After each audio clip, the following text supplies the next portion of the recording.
La journée a été longue, les amis. J'ai vraiment beaucoup marché. Mais je voulais absolument atteindre ce soir l'endroit où je me trouve. Je l'avais repéré sur une carte. C'est une chapelle qui se situe tout en haut d'un sommet. Et c'est là où je vais passer la nuit. En fait, je suis entouré par les montagnes. Là, au moment où je tourne ça, il est 22h. J'ai marché, ça a été long. Mais honnêtement, la récompense est magnifique.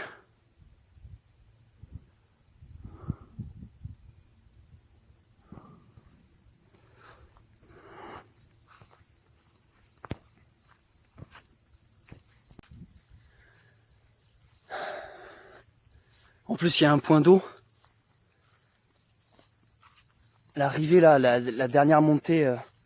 Donc là, je suis pas très haut en altitude, je suis à 300 mètres. Mais disons que ça grimpait bien sévère.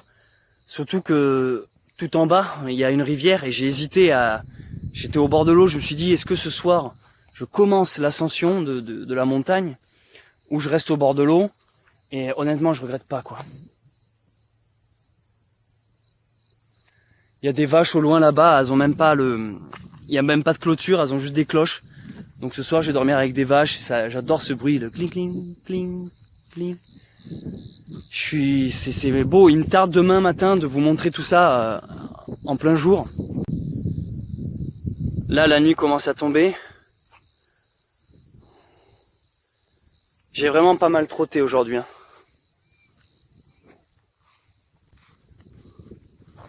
Donc voilà la chapelle. Donc l'entrée de l'autre côté. Il y a un petit abri où je vais pouvoir me mettre pour la nuit. Il y a même un endroit pour faire du feu.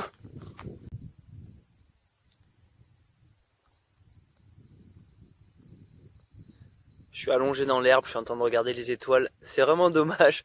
Je peux pas vous filmer le ciel parce que j'ai pas une bonne caméra, mais de toute façon, il y a très peu de caméras qui peuvent filmer le ciel. Mais là, quand je regarde en face de moi, dans le noir, bien sûr, hein, sans la lumière, j'ai toute la Voie lactée, j'ai les constellations, c'est magnifique. J'aimerais tellement vous montrer. En plus, là, je suis tout seul. Je suis en train de jouer je l'ai mise où? Je suis en train de jouer de la flûte, là.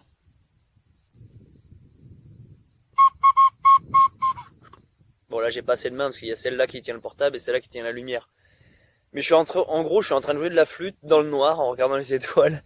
Et j'avais envie de vous faire participer. J'ai l'impression qu'elle m'est montée à la tête, la bière, elle m'a bourré la tronche, quoi. Et je suis en train je viens de me niquer. Et je suis en train de m'étendre les jambes. J'ai les jambes explosées, là, ce soir. Donc là, je vais quand même essayer de vous filmer ça. Voilà. Je suis allongé par terre et j'ai surélevé mes jambes, là, pour que, je sais pas, j'ai l'impression que ça m'allège un peu. Et du coup, j'ai vu sur le ciel que vous ne voyez pas. J'essaie de vous éclairer le ciel. C'est rigolo, hein. Je vais éteindre pour voir. Alors, vous voyez quelque chose? Moi, je vois plein d'étoiles. Moi, avant les étoiles, je croyais que c'était des milliers de boules de gaz, à des milliers de kilomètres. Je suis fatigué, je suis désolé, je suis tout seul. S'il y a quelqu'un qui vient maintenant, il se dit, ok, il y a un fou là-haut. Il y a un fou au sommet. J'entends les vaches au loin, il y a une pure ambiance, quoi. Je sais pas si vous les entendrez. Ça fait gling, gling, gling, gling. J'hésite même à dormir. Il fait bon là ce soir, il fait sacrément chaud. J'hésite même à dormir dehors en fait. Même pas dormir dans le petit refuge là. Limite à dormir là comme ça, quoi. Fin de l'histoire.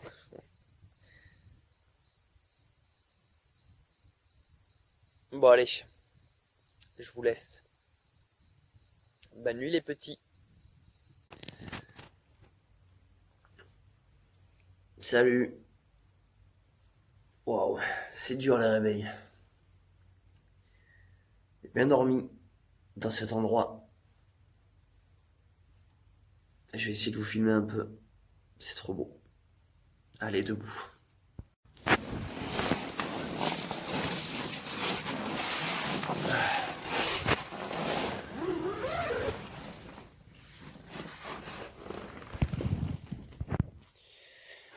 Donc voilà où j'ai mis ma tente hier soir.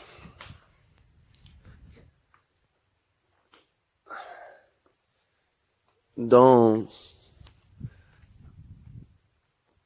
ce petit abri, à côté de cette petite chapelle qui est fermée. Donc voilà, parce qu'en fait il y avait beaucoup de vent hier. Et ça m'a protégé avec la petite porte.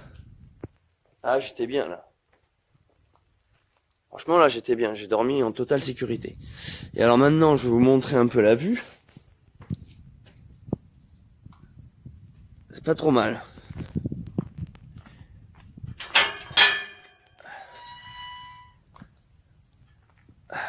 Petit feu de camp ici.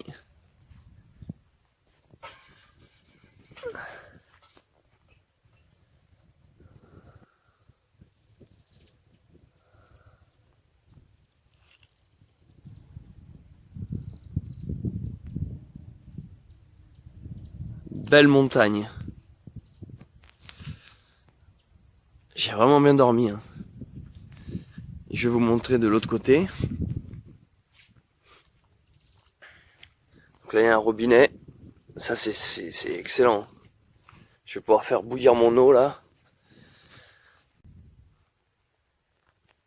C'est vrai qu'hier soir ça m'a demandé un ultime effort de monter. Mais ça valait le coup. Si vous voulez voir les photos que j'ai prises hier soir, parce que du coup la vidéo ça rendait pas, il faisait trop sombre. Du coup j'ai pris plutôt des photos et j'ai posté sur mon Instagram. Donc des fois on peut plus se faire une idée de la beauté de l'endroit avec les photos. Donc trouvez le lien de mon Instagram en description. En bas là ci-dessous, @vitamincell. Et de toute manière c'est plus facile pour moi de poster sur Instagram en quasi temps réel. Et non mais voilà quoi. En haut, la vue... je suis pas non plus très haut en termes d'altitude là. Mais voilà, je m'étais fixé ça. En fait, j'avais vu sur une carte, il y avait marqué chapelle.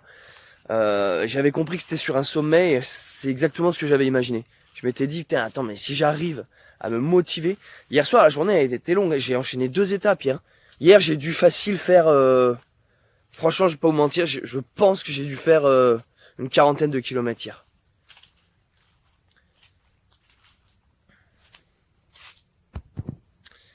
Il va faire chaud aujourd'hui.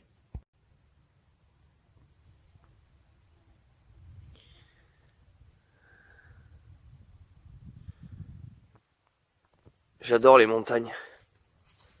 Il y a une force, il y a une puissance qui se dégage des montagnes.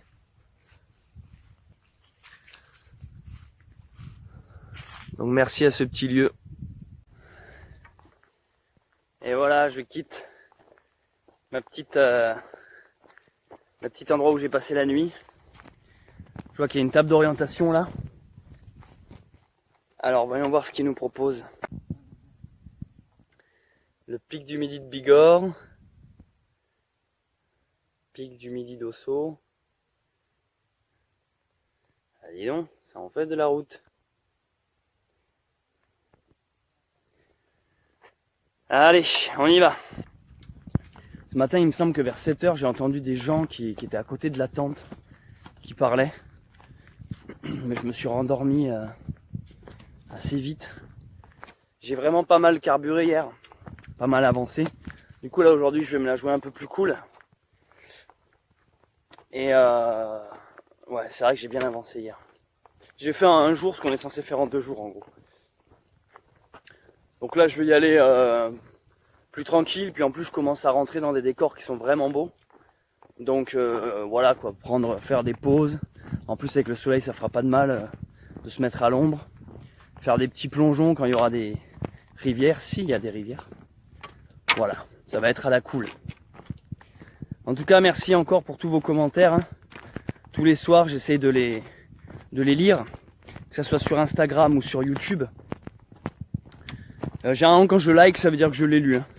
Et je rappelle pour les nouveaux qui viennent d'arriver, parce qu'il y a pas mal de nouveaux qui débarquent, qui me découvrent, que je réponds pas systématiquement aux commentaires même si je les lis, parce que si je commence à répondre à toutes les questions je vais faire que ça.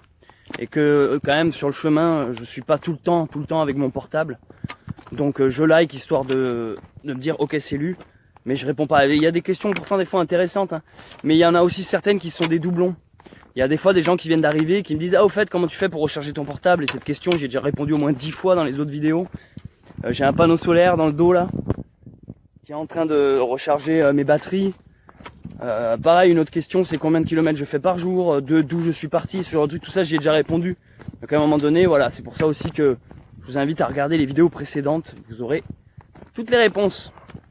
Et pareil, ceux qui me suivent régulièrement, qui connaissent déjà ces réponses, n'hésitez pas à leur répondre à ces gens-là, à leur dire, ou du moins leur envoyer la vidéo pour qu'ils obtiennent leurs réponses. Voilà, allez c'est parti. Chouette journée aujourd'hui, il va faire chaud là. Et au moment en fait où je tourne ça, on est le mercredi 24 juin, il est 11h.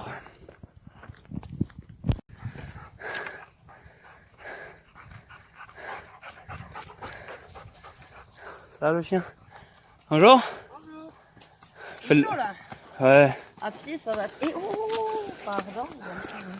Vous allez où comme ça? Oh, nous on a une ferme équestre au sabbat là. D'accord. Donc on fait juste un petit tour à la rivière. Il y a une rivière? Ouais, mais il faut dévier du chemin. De beaucoup? Je dirais un bon kilomètre à aller-retour. D'accord, merci. Bonjour. Le bouteille, hein.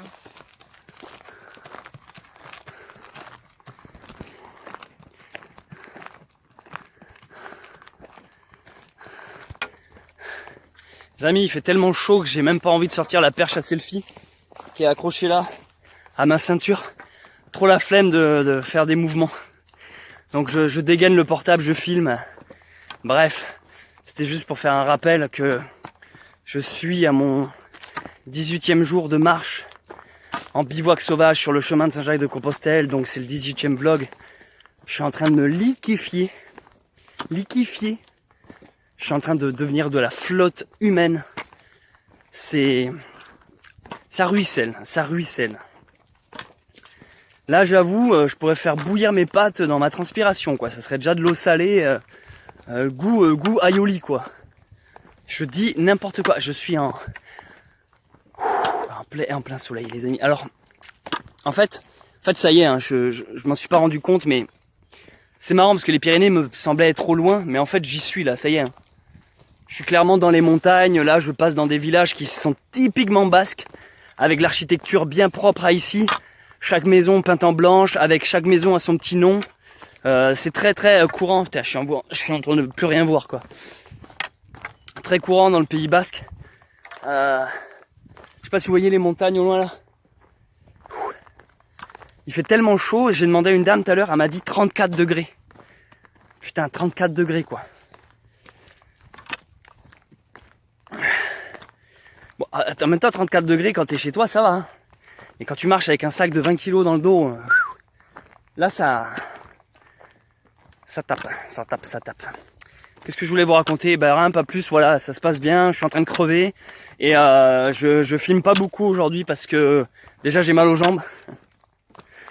Non, c'est pas ça. C'est juste que en fait, je suis juste en train de me concentrer pour pas mourir, pour pas qu'on retrouve un rat crevé sur le bas côté de la route. Je suis en train de me concentrer. Donc je marche, j'utilise mes 2 cannes, j'avance comme ça, j'essaie de marcher à long. Ça tape les gars, mais ça tape de malade là. Donc juste pour vous dire, réchauffement climatique, fin du monde, tout ça, c'est de votre faute à cause des pots d'échappement. Bien sûr que c'est pas votre faute, vous êtes comme moi, on est juste des pions dans ce putain de système. C'est la faute des 1% ou je sais pas combien de pourcents qui contrôlent le monde et qui nous font culpabiliser, nous font croire que c'est à notre faute le réchauffement climatique. Sauf que ce qu'ils ignorent, c'est con, c'est que nous on se serait très bien contenté de rester dans notre grotte, à être des chasseurs-cueilleurs, on n'avait pas besoin de toute cette industrialisation, de toute cette modernité, on n'a toujours pas besoin de tous ces derniers iPhones, je veux dire, de tous ces téléphones, de toute cette... L'extraction, toujours la destruction pour améliorer quoi? Un quotidien, un confort. Mais en fait, le quotidien, le confort, on l'avait quand on était libre en pleine nature, sans culotte, sans slip. Là, on était libre. Moi, depuis que je marche en kilt, impossible de refoutre un slip. Je peux pas remettre un slip. C'est que des trucs comme ça. Et en fait, maintenant, vous imaginez qu'on paye pour des vacances. C'est-à-dire, on paye, quand vous partez en vacances faire du camping, si vous faites du camping, hein, mais je veux dire, on s'accorde des vacances en allant faire des randonnées, des balades à la plage, bronzer, manger des fruits exotiques, ça. Alors qu'en fait, ça devrait être notre quotidien. Et on devrait être payé pour aller bosser. Ah ben c'est ce qui se passe, remarque, on a un salaire. Oui, mais bref, vous voyez ce que je veux dire, c'est inversé le monde. En fait, ce que maintenant on appelle des vacances, comme si c'était exceptionnel, alors qu'en fait ça devrait être notre quotidien. Et voilà. C'est pour ça que il faut redevenir un peuple avec beaucoup moins de besoins, beaucoup moins de confort. Chasseur-cueilleur. On était libre, et en fait on n'avait plus besoin de vacances à cette période-là, parce qu'on était tout le temps en vacances. En fait, il y a même plus besoin de vacances. Quand ce que tu fais, ça te rend heureux. Les vacances, c'est juste pour les gens qui sont emprisonnés. Donc moi, quand on me dit ah mais t'es tout le temps en vacances, tu bosses pas, tu dois pas rentrer, ben non, parce que j'ai fait un choix de vie, moi les amis. Le choix de vie d'être libre. Il a un prix, ce choix de vie. Tu dis non à un certain confort. Voilà, c'est-à-dire je peux pas m'acheter toujours ce que je veux, je peux pas toujours bouffer à ma faim, je peux pas toujours payer mon loyer. Ouais, mais là après je me la joue pas pauvre, plaignez-moi. Je dis juste que c'est le prix de la liberté. Pour ne pas jouer le jeu du système, de se couper, donc c'est de se couper de ce système-là, d'en sortir, c'est très dur. Et du coup, on passe pour un paria, un clodo, parce que le système, une fois qu'il comprend que tu ne dépends plus de lui, tu ne lui sers plus à rien. C'est-à-dire que moi, actuellement, je ne suis pas un citoyen qui est très utile à la société, mais c'est parce que la société qu'on construit ne me plaît pas. Donc j'ai pas envie d'y être, de participer à cette grande mascarade. Donc forcément, quand tu deviens résilient, autonomiste, que tu as ton propre jardin, que tu fais même pas marcher le commerce parce que tu as tes propres fruits et légumes, que tu as ta propre eau, tu as ta propre électricité, tu ne sers plus à rien, tu ramènes aucun argent à personne. Et donc ils font tout pour dégrader l'image. Dire ben voilà, t'es qu'un sale barbu, t'es qu'un clodo, t'as pas de boulot. D'ailleurs, vous imaginez cette phrase maintenant, c'est la première chose que tu demandes à quelqu'un, c'est tu fais quoi? Genre salut, bonjour, enchanté, je m'appelle Céleste. Qu'est-ce que tu fais dans la vie? C'est ton identité, c'est ce qui te définit, ce que tu fais. Et à un moment donné, t'as juste envie de dire rien, je fais rien, moi je suis libre. Voilà mon boulot, là, je suis libre les gars. Je suis libre.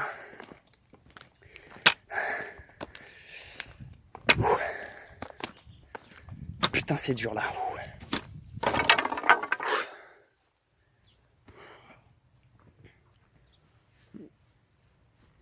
C'est hard les amis là. Je voulais vous annoncer aussi une bonne nouvelle. C'est qu'hier, j'ai tellement tracé, j'ai tellement bien avancé hier. Bon, c'est pas une performance non plus, faut prendre son temps. Mais bon, j'ai bien avancé. Moi j'écoute mon corps en fait, si je peux avancer j'avance, quand je suis fatigué je me pose. Hier je sentais que j'avais l'énergie. La bonne nouvelle c'est que j'ai tellement avancé qu'en fait là j'arrive... en fait je vous dis ma destination, ça y est, c'est plus un secret. Ma destination finale c'est... Pas finale. L'objectif que je m'étais fixé au début c'était là où je risque d'être ce soir. Hashtag Saint-Jean-Pied-de-Port. Et en fait, j'ai tellement carburé hier que, en me réveillant ce matin, je me suis rendu compte que j'étais plus très loin de Saint-Jean-Pied-de-Port. Donc deux trucs. Soit j'y suis ce soir, mais j'y suis assez tard. Si mes jambes arrivent à me porter. Soit j'y suis demain. J'y vais tranquille et demain j'y arrive. Donc voilà, j'arrive. Donc Saint-Jean-Pied-de-Port, c'est vraiment la dernière ville avant la frontière, avant le col de Roncevaux, qui permet de passer en Espagne. Et en gros, voilà, j'ai fait ce que j'avais prévu moi. Je m'étais dit chemin français jusqu'à la frontière, et j'y suis arrivé beaucoup plus vite que prévu. Je sais pas pourquoi dans ma tête je pensais qu'il me resterait encore peut-être 3-4 jours, et au final non, ce soir je risque d'y être, ou peut-être demain. Donc la question va se poser, qu'est-ce que je fais? Étant donné que moi j'avais prévu plus ou moins de... Je m'étais fixé ça en fait. Fixé ça, et après je m'étais dit on verra une fois là-bas. On verra si je continue en Espagne jusqu'à Compostelle, ou si je m'arrête, parce que j'ai déjà fait plus de 400 bornes. Il faudra que je vois combien j'ai fait exactement. Et je ferai la suite plus tard. C'est une grosse étape, hein. Saint-Jean-Pied-de-Port, généralement c'est là où les gens arrêtent. Sur le chemin français, je veux dire, c'est assez rare les gens qui font tout d'une traite, hein. Généralement les gens ils font du Puy-en-Velay jusqu'à Saint-Jean. Et quelques années plus tard, ils font la suite, Saint-Jean, jusqu'à Compostelle. Voilà, donc je verrai en fait. Quand je serai là-bas, ce soir ou demain, je verrai ce que mon cœur me dit. Si je continue, si je m'arrête. Après, attention, hein. Soyez pas déçus si c'est la fin. Les vidéos continuent. Je resterai avec vous. On continuera à parler de plein de thèmes, de spiritualité, de survivalisme, de cuisine. Je continuerai à vous faire rire avec mes conneries. Et c'est pas parce que le chemin physique s'arrête que le chemin intérieur ne continue pas. Au contraire, je sais plus ce que c'est le proverbe, mais quand le chemin s'arrête, c'est là que le véritable chemin commence, quoi. Mais bon, bref, on va pas parler de fin pour l'instant. J'y suis pas encore. Et comme je vous dis, ça se trouve, je vais continuer. Si je continue, je crois que ça me renchaîne sur 1 mois et demi, 2 mois de marche. Ouh, les amis, ça fait beaucoup. Hein. Ça fait beaucoup, surtout quand on le fait en mode comme je le fais là. Puis je commence à plus avoir de thunes, et bah c'est ça aussi le prix de la liberté. Je commence à plus avoir de thunes, donc même pour m'acheter du pain, ça commence à être serré là. Et après, je pourrais très bien faire à l'ancienne, hein, demander le gîte et le couvert gratos aux gens, héberger un pauvre petit pèlerin. Mais je pense que ça marcherait. Hein. Ah oui, hier, je vous l'ai pas dit, mais hier, il y a une dame qui m'a donné du pain et des pommes. Je suis arrivé dans un village, il était tard, et j'ai vu une femme, et j'ai dit oui, où est-ce que je pourrais acheter du pain? Mais en fait, si vous voulez, je savais très bien qu'il n'y avait pas d'épicerie à cette heure-ci. C'était une question un peu détournée, en mode, est-ce que vous avez un bout de pain, quoi. Et en fait, du coup, elle m'en a donné, et puis elle m'a donné plein de pommes. Je les ai tombées, les pommes et tout. J'ai voulu la payer, bon elle a pas voulu mais... Bref voilà, c'est la petite anecdote. Il faut que j'arrête de parler, je vais crever. Allez, bise.